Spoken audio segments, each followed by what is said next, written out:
The war between demons and humans had burned for generations. Entire kingdoms had fallen to ash, and the sky itself seemed tired of smoke and screams. In the heart of the burning plain stood the black fortress of Queen Lysera, ruler of the demon kind. Her name alone made armies tremble. She was power, fury, and beauty woven into one terrifying being. Red eyes that glowed like fire, wings that cast shadows over battlefields, and a voice that commanded storms. One day, her soldiers brought her something rare, a human prisoner. Most humans they captured were either trembling wrecks or corpses, but this one was different. His name was Elias, a soldier barely in his mid-20s, but his gaze held the quiet weight of someone who had seen too much death. He had fought until the very end, until 10 demons had to drag him down together. When they threw him into the cold dungeon beneath the fortress, everyone expected him to scream, curse, or cry for mercy. But Elias did none of those things. He just sat in silence, his hands bruised, his face streaked with dirt and blood, staring at the faint torchlight dancing across the stone walls. Lysera heard about this strange human who didn't beg or fear. Her curiosity was rare and dangerous. She told herself she would visit only once, to see this man who refused to tremble before the Queen of Shadows. When she entered the dungeon, the air turned still. The guards bowed and moved aside, terrified to look her in the eye. Her presence was like fire, beautiful and deadly. Her wings shimmered faintly in the dark, and her long black hair floated as if the air itself feared to touch it. Elias didn't bow. He didn't even look away. His dull gray eyes met her crimson gaze and held it. Lysera stopped in front of him. "Do you not know who I am, human?" she asked, her voice calm but cold, echoing softly through the cell. "I know," he said, his tone steady. "You're the demon queen." A small smile curved her lips, though it held no warmth. "Then you should kneel. You are in my domain, and I hold your life in my hand." Elias shook his head slowly. "My life's been in death's hand since the day I joined the army. If you mean to kill me, do it, but I won't kneel." The guards gasped. No one spoke to the queen like that and lived. But Lysera didn't kill him. Instead, she looked at him for a long moment, as if she was trying to read something behind those tired eyes. "You fear nothing?" she asked, her voice softer now. "I fear plenty," Elias said quietly. "But fear won't change what happens." Next, something stirred inside her. Something she hadn't felt in centuries. Curiosity. Confusion. A strange ache that wasn't anger or hatred. She turned away sharply. "Leave him," she ordered the guards. "Do not touch him again unless I command it." When she left the dungeon, her thoughts were heavy. Why did his words stay in her mind? Why did she feel unsettled? She had faced thousands of humans before, proud knights, clever generals, and cowards alike. But none had ever spoken to her like that. None had ever looked at her without either fear or hatred. That night she stood on her balcony staring at the distant flames of war. Her heart, cold as stone for so long, felt a faint stir of warmth. Or was it irritation? She couldn't tell. The human's voice echoed in her head. "If you mean to kill me, do it. But I won't kneel." Lysera clenched her fists, her claws glinting in the moonlight. "Foolish human," she muttered. "You should be afraid." But deep down she wasn't angry. She was intrigued. She wanted to see him again, to understand why he did not break like all the others. And so began something neither of them could have imagined. The Queen of Demons, feared by entire realms, found her mind drifting toward a single human prisoner in her dungeon. A man whose courage was quiet but unshakable, whose heart refused to bow, even before death. It was the beginning of something that would shatter the walls between their worlds, a story not of conquest, but of compassion. A spark in the darkness that neither demon nor human had seen for centuries. That night, the demon queen could not sleep, and far below, in the cold cell, Elias sat under the torchlight, whispering to himself, "Even monsters have eyes that look sad." He didn't know that those very words, once spoken, would change both their fates forever. Days turned into weeks, and yet Queen Lysera could not forget the human prisoner in her dungeon. She had seen countless men die, but this one refused to fade from her thoughts. His calm voice, his steady eyes, they lingered like a quiet echo in her heart. She told herself it was nothing more than curiosity, but deep down she knew it was something else. Something dangerous, Finally, she decided to visit him again. She did not announce her arrival this time. The guards jumped in surprise when they saw her step into the dark corridor, her black cloak sweeping the stone floor. "Leave us," she ordered, and the guards vanished instantly. Inside the cell, Elias sat as before, quiet, composed, his gaze lost in the dim light. When the heavy door creaked open, he looked up and met her red eyes without flinching. "You again," he said softly. "I was beginning to think you'd forgotten me." Lysera frowned at his tone. No one dared speak so casually to her. Yet she felt no anger, only amusement. "You speak as if I owe you company, human." He gave a small shrug. "You don't. But it's been lonely down here." Her gaze drifted to the untouched plate of food near him. "You haven't eaten." "I don't eat what I don't trust," he said simply. Without a word, Lysera knelt down, something that shocked even herself, and lifted the food. She took a piece of bread and bit it before his eyes. Then she stood again and placed the plate back in front of him. "There," she said. "Now you can trust it." Elias looked at her, surprise flickering across his tired face. Slowly, he reached for the bread and began to eat. For a few moments, there was silence. Only the crackle of torches and the soft sound of him chewing filled the room. "You're not what I expected," he said after a while. Lysera tilted her head slightly. "And what did you expect?" "A monster," he replied. "Something cruel, heartless, but you sound human when you talk." Her red eyes narrowed, though not in anger. "Be careful, soldier. Words like that can get you killed." He smiled faintly. "If you wanted to kill me, you'd have done it already." Something in those words pierced her heart. He was right. Why hadn't she? She had ended kings with a flick of her hand. Yet this fragile human, chained and broken, was still alive because she could not bring herself to end him. "I need information," she said finally, trying to sound cold again. "Tell me about your lands. Your people." Elias hesitated but then nodded. "We have fields that turn gold in summer. Rivers so clear you can see the stones beneath. We have music, festivals, children who chase the rain. We fight, yes, but we also laugh." Lysera listened quietly. The way he spoke painted pictures she had never seen. Light, laughter, warmth. Her own world was filled with shadows, iron, and blood. She realized how empty it was. "You demons," Elias continued, his voice gentle. "You must have beauty too. Flowers, maybe? Art?" Lysera's lips parted slightly. "We used to," she whispered. "Before the wars began. Before hatred became our crown." He looked at her then, not as an enemy but as someone who understood pain. "Maybe it's not too late." That sentence, simple, soft, foolish, struck her harder than any sword. Not too late? For centuries she had ruled through fear. Her name was carved into nightmares. But now, this human sat before her and spoke as if redemption were still possible. Lysera rose, her wings unfolding slightly in the dim light. "You speak as if you know my heart," she said quietly. "I don't," Elias answered. "But I think there's still a heart in there, even if it's buried." For a long moment, neither of them moved. The demon queen, ruler of endless darkness, and the human prisoner, chained by war, staring at one another as if the rest of the world had vanished. Finally, Lysera turned away. "You will remain alive," she said, her tone firm again. "Until I decide otherwise." Elias gave a small nod. "Then I'll keep talking. Maybe you'll start listening." That night, Lysera didn't return to her throne room. Instead, she walked through her silent halls, her mind full of strange warmth. The human's words replayed in her thoughts. Maybe it's not too late. For the first time in centuries, the Queen of Demons felt something that terrified her more than any weapon. She felt hope, and she hated that it came from a human. The days stretched quietly inside the dark fortress, yet something had changed within its walls.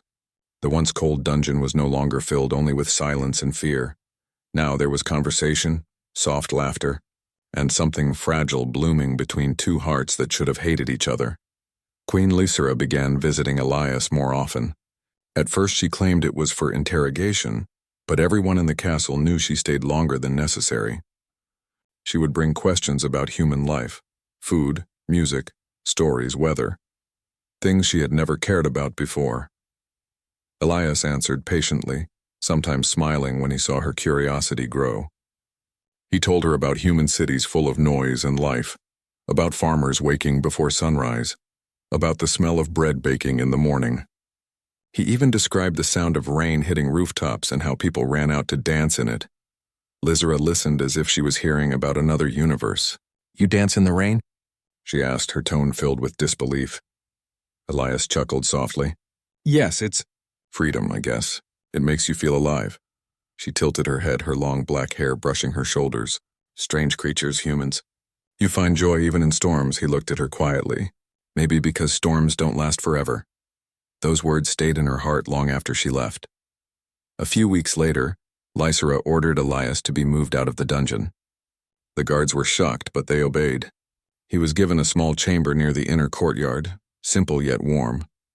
For the first time in months, Elias saw sunlight again, shining through a small window. When Lysera came to see him there, he smiled faintly. "You trust me now?" Her lips curved slightly. Not trust, human. Curiosity. But they both knew it was a lie. One evening, as they walked through the demon gardens, Elias stopped to stare at the strange glowing flowers. Their petals shimmered with red and purple light, feeding on the energy in the air. "They're beautiful," he said softly. Lysera looked at them too. She had seen these flowers all her life, yet never once thought of them as beautiful. They were just another part of her cold kingdom. But when she looked at them now through his eyes, they did seem different, softer, alive. "You humans see beauty in everything," she murmured. Elias smiled. "Maybe that's how we survive." For the first time, Lysera laughed, not cruelly but gently. It startled even her. The sound felt strange, like a melody she had forgotten long ago. Elias stared, a bit stunned. "You should laugh more," he said. "It makes you look less terrifying." Her red eyes glowed faintly, amusement dancing within them. "Careful, human. You speak boldly for a prisoner." "Maybe I stopped feeling like one," he replied quietly. She said nothing, but her heart trembled. Over time, Lysera began sharing small pieces of her own past, not as a queen, but as a person. She spoke of how the First War had taken everything from her family, how hatred had been the only thing left to rule by. Elias listened in silence, never judging. "You don't sound like a monster," he said once. Lysera looked at him, her gaze distant. "Then perhaps you don't sound like prey." It was a strange friendship, forbidden, fragile, and impossible, yet it grew with each passing day. Even the castle itself seemed to notice. The demons whispered in the halls that their queen had gone soft, that her eyes no longer burned with the same fury. One night, after a long day of councils and arguments, Lysera found herself standing outside Elias's chamber. She didn't know why she came. Maybe she wanted to see him. Maybe she just wanted peace. When she entered, Elias was sitting near the window sketching something on a piece of parchment. "What are you doing?" she asked. He looked up and smiled. "Drawing." She stepped closer and saw it, a rough sketch of her. It wasn't perfect, but it carried warmth, not fear. He had drawn her not as a queen, not as a monster, but as someone real. Lysera's chest tightened. "Why would you draw me?" "Because you're worth remembering," he said softly. "Even if no one believes it." She stared at him for a long time. Then, without a word, she turned and left, her heart beating faster than it ever had in battle. That night, the Demon Queen did not dream of war or blood. She dreamed of laughter, rain, and the strange human who dared to see beauty in her. And though she would never admit it aloud, a part of her wished the storm of their worlds could last just a little longer. Because for the first time in her endless life, Lysera felt alive. The days in the demon castle had become strangely peaceful. No longer was it only the sound of steel and orders. Now there was quiet conversation, the soft echo of laughter and the sound of two hearts trying to understand each other. Queen Lysera found herself changing, slowly, silently. The rage that once burned endlessly inside her began to fade, replaced by something warmer. When she looked at Elias, she didn't see a prisoner anymore. She saw a soul who looked at her not with fear or hatred, but with gentle honesty. Yet the world outside their fragile peace still burned. The war between demons and humans had not stopped. Messengers brought news of more battles, more death.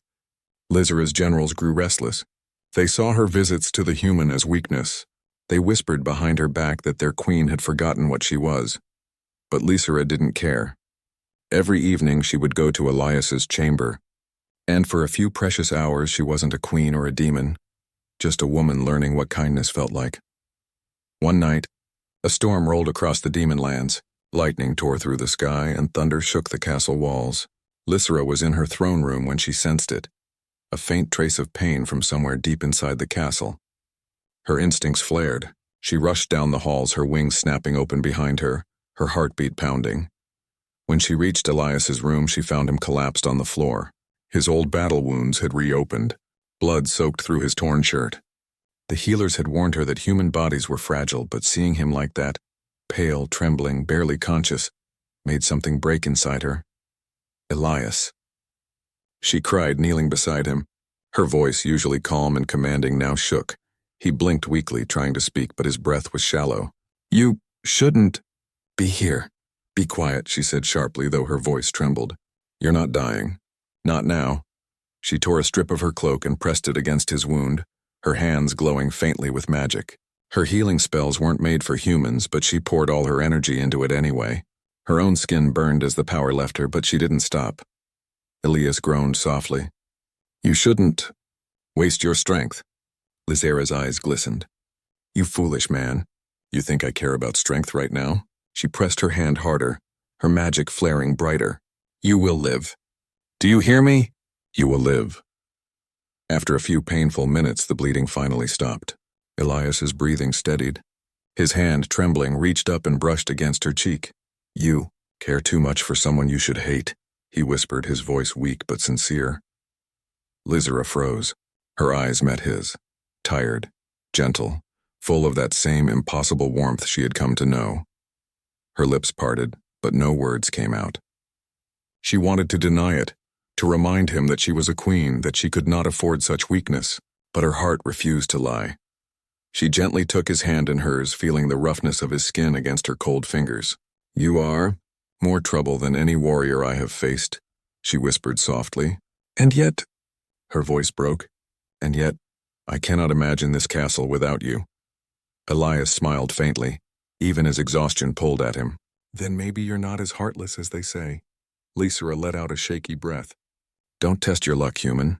He laughed weakly, his fingers still resting in her hand. "You sound worried." "I am angry," she said quickly, though her voice softened. "Angry that you make me feel like this." Thunder rumbled outside, and for a long while they sat together in silence, a demon queen and a dying human, finding peace in the storm. When Elias finally fell asleep, Lysera stayed by his side, watching his chest rise and fall. She brushed a strand of hair from his face and whispered, "You are not supposed to matter this much." But she knew the truth. He did.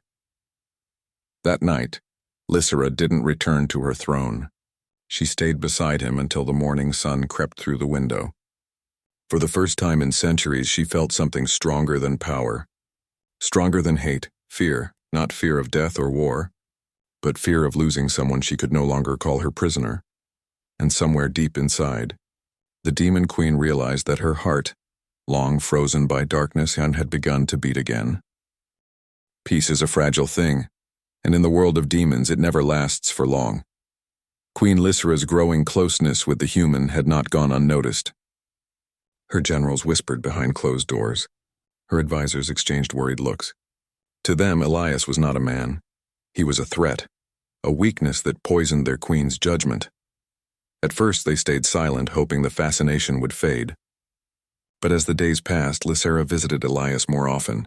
The queen who once led armies and commanded fire now spent her evenings speaking softly with a human. The court began to fear what it meant for their world. Among them, one demon burned with anger the most, Varric, Lysera's oldest advisor. He had fought beside her for centuries through victory and loss. To him she was a goddess of war. Seeing her softened, smiling even, was unbearable. He told himself he was protecting her, but in truth his heart was poisoned by pride and jealousy. One night, Varric entered the throne room while Lysera was away tending to Elias's recovery. The council gathered around him, listening as he spoke in a low, furious voice. "Our queen is forgetting who she is," he growled. "She cares for a human. She has let one of our enemies walk free in her halls. Every day he lives, her power fades a little more. Are we demons, or are we servants to a mortal?" His words spread like wildfire through the castle. Soldiers whispered them in the barracks. Servants murmured them in the halls. Doubt and anger began to twist the loyalty that had once been unshakable. Lysera, unaware of the storm building around her, spent her evening by Elias's side. He had healed slowly, his color returning, his strength crawling back. They spoke under the quiet light of a single lamp. "You're improving," she said softly. "Because someone refused to let me die," Elias replied, a small smile on his lips. Lysera's crimson eyes softened. "Do not make me regret that choice." "You won't," he said, looking at her with warmth. "Not unless you start regretting feeling human again." She froze at his words, but then, for the first time, she didn't deny them.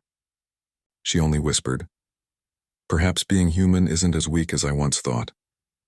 Outside that tender moment, Varric's plan had already begun. He gathered a group of loyal soldiers, convincing them that Elias was a spy, a human sent to destroy their queen from within. That night, while Lysera rested, Varric led them through the corridors toward Elias's chamber. Elias heard the door break before he saw the blades. He tried to stand, but pain still weakened him. The soldiers stormed in, eyes burning with hatred. "For the honor of our queen," one shouted, "the human must die." Elias fought, but he was no warrior anymore. He blocked one strike, stumbled back, and fell. The cold metal of a blade pressed against his chest.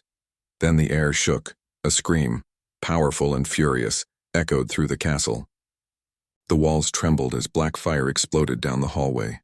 Lysera burst through the door, her wings spread wide, her eyes glowing like molten fire. "Stop!" she roared. The soldiers froze. Her gaze fell on Varric, who stood holding a bloodied blade. Elias lay at his feet, blood pooling beneath him.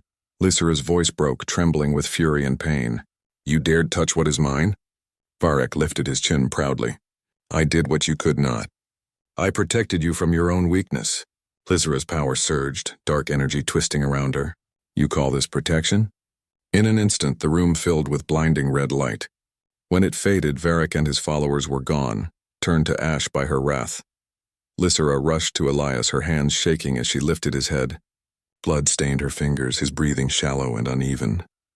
"Elias," she whispered, her voice breaking. "Stay with me, please." He smiled faintly, even in pain. "You came." Tears glistened in her eyes, something no one in the demon world had ever seen. "Always," she said. "You are not my weakness, Elias, you are my reason." He coughed softly, his voice barely a whisper.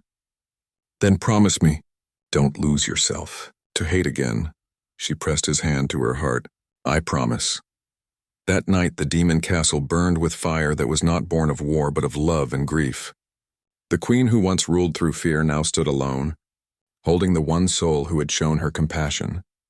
And in that silence, the mighty demon queen finally broke, not because of defeat, but because her heart had learned to care. The once mighty fortress of the demons no longer echoed with songs of power or victory. It was filled with whispers, whispers of rebellion, fear, and betrayal. Varric's death did not end the unrest. It only fed the fire. Many demons believed their queen had fallen under a human spell. They said she was no longer fit to rule. Some called her a traitor to her own blood. Lysera heard their words but did not respond. Her heart was too heavy, her thoughts lost in the quiet chamber where Elias lay recovering once more. His wound had been deep, but he still lived, though weak and pale. She had spent every drop of her magic keeping him alive. When he finally opened his eyes, Lysera was sitting beside him, her armor gone, her face tired but calm. "You shouldn't be here," he whispered, his voice rough. "Your people need their queen." She shook her head gently. "My people need more than a queen who rules with fear. They need hope, and I needed to make sure you were safe." Elias gave a faint smile. "You can't save me and your world at the same time." Lysera's eyes softened, glowing faintly red in the dim light. "Then I will try to save what I can." Outside, the storm had already begun. Thousands of demons gathered near the fortress walls. Their banners of black flame waved in the cold wind. The army that once bowed to Lysera now demanded her throne. At their head stood a new leader, a warlord who had sworn to purify the demon race from human influence. Inside the castle, Lysera stood before her throne one last time. Her generals were gone. Her servants had fled. Only the echo of her boots filled the vast hall. She looked up at the burning sky and whispered to herself, "I will not run." When she returned to Elias's side, He was sitting up weakly, pain etched across his face. "You're going to fight them, aren't you?" he asked. "Yes," she said softly. "You'll die," he warned.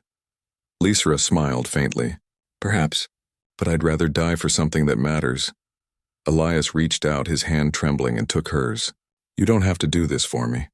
"I'm not doing it for you," she said, her voice trembling. "I'm doing it because of you. Because you reminded me what it means to feel alive." He looked at her, his gray eyes full of sorrow and pride. "Then let me fight beside you." She shook her head. "No, your body is too weak. Stay here, live. For me." Elias wanted to argue, but her eyes, fierce and full of love, silenced him. When she left the room, she didn't wear her royal crown. She wore her battle armor, dark, scarred, and glowing faintly from the magic within. Her wings unfurled behind her, and her long black hair whipped in the wind. Outside, the army roared as she stepped onto the castle balcony. "Queen Lysra," one of the rebels shouted, "you have betrayed your kind. You side with a human. You are no longer fit to rule." Lysra's voice echoed across the field, cold and clear. "I betrayed no one. It is you who betrayed what we once were. Beings of strength, not hatred." The demons hissed, their eyes burning with anger. The warlord stepped forward. "Then you will die with your pet human." Lysra's eyes glowed brighter. So be it. The battle that followed shook the demon lands. Fire and thunder filled the skies. Lysra fought like a storm given life, her wings slicing through clouds, her magic burning brighter than ever before. Every strike was fueled by something stronger than rage, by love, by pain, by the desperate need to protect what little light remained in her world. But even storms cannot last forever. As the fight dragged on, Lysra grew weaker. Her power began to fade. She fell to her knees, surrounded by enemies, her body trembling. And then a voice called her name. "Lysra, Elias." He had dragged himself into the battlefield, clutching a sword far too heavy for him. Blood still stained his shirt, but his eyes were fierce. He stood beside her defiant. "Foolish human," she cried, her voice breaking. "I told you to stay." He smiled weakly. "And miss the chance to fight for you?" Not a chance. Together they stood against the tide. For a moment it seemed as if the world itself had stopped. A demon queen and a human soldier, side by side, facing the impossible. When the final blast of fire consumed the sky, Lysra wrapped her wings around Elias, shielding him from the storm. "Don't let go," he whispered. "Never," she said softly. And then the world turned to light. Silence. The battlefield was nothing but ash and smoke. The black flames that once burned the sky were gone, leaving behind only gray dust and the smell of sorrow. When the wind finally moved, it carried the broken pieces of armor, fallen weapons, and the quiet echo of a battle that had ended everything. Among the ruins lay a shape, dark wings wrapped around a smaller figure. Elias stirred first. His lungs burned and his whole body ached as if the fire still touched his skin. Slowly, he pushed against the heavy weight on him. When he looked up, he saw Lysra's face, and peaceful, calm and still. Her wings, torn and scorched, had shielded him completely. The fire had not touched him. "Lysra," his voice cracked. He shook her shoulder gently. "Hey, it's over." "We made it," but she didn't answer. The realization hit him like a blade to the heart. His breath caught. "No, no, no, no." He held her face in his hands, trembling. Her skin was cold. The crimson glow in her eyes was gone. Tears blurred his vision. "You promised you wouldn't let go," he whispered. And yet in her final act, she had kept that promise. She hadn't let go. She had held him until the end. The days that followed passed in a blur. The demon army, broken and leaderless, retreated. Those who had fought against her realized what they had done. They saw the burned ground where their queen had fallen, and many dropped to their knees in grief. Elias buried Lysra beneath the great crystal tree that stood near the fortress, the only living thing left untouched by the war. Its leaves shimmered in soft silver light, and when the wind blew, they sounded like gentle chimes.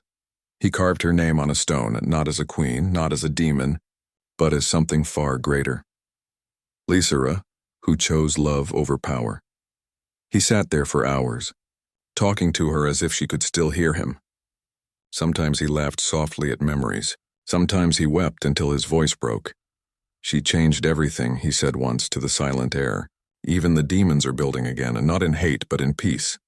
Maybe that's what you wanted all along." Years passed. The world healed. Humans and demons began to trade, to speak, to learn about each other. The walls between them slowly cracked and fell. But among them, there was a story told in both lands, a story of the demon queen and the human who changed her heart. They said she had once ruled with fire and fear. But after meeting one human prisoner, she learned compassion, courage, and love. They said she fought her own kind to protect him, and in doing so, she gave birth to a new era.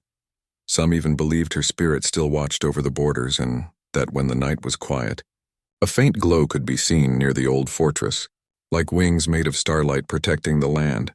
Elias grew old. His hair turned white and his body weakened, but he never left the tree. He made it his home, tending to the place where Lysera rested. On his final night, he sat beneath the crystal leaves, staring at the stars. He smiled faintly, his hand resting on the ground above her grave. "You were right," he whispered softly. "Love is stronger than any magic." As his eyes grew heavy, a gentle wind moved through the forest. The silver leaves rustled, glowing faintly brighter. He thought he saw a shadow, soft, graceful, a pair of wings spreading above him, and then he heard her voice, faint but warm. "Welcome home, my human," Elias smiled, his last breath leaving him with peace.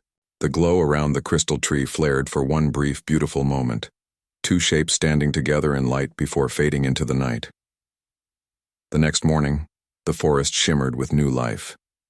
Flowers bloomed where the ashes had once been. The crystal tree stood brighter than ever, its roots glowing with a gentle red hue.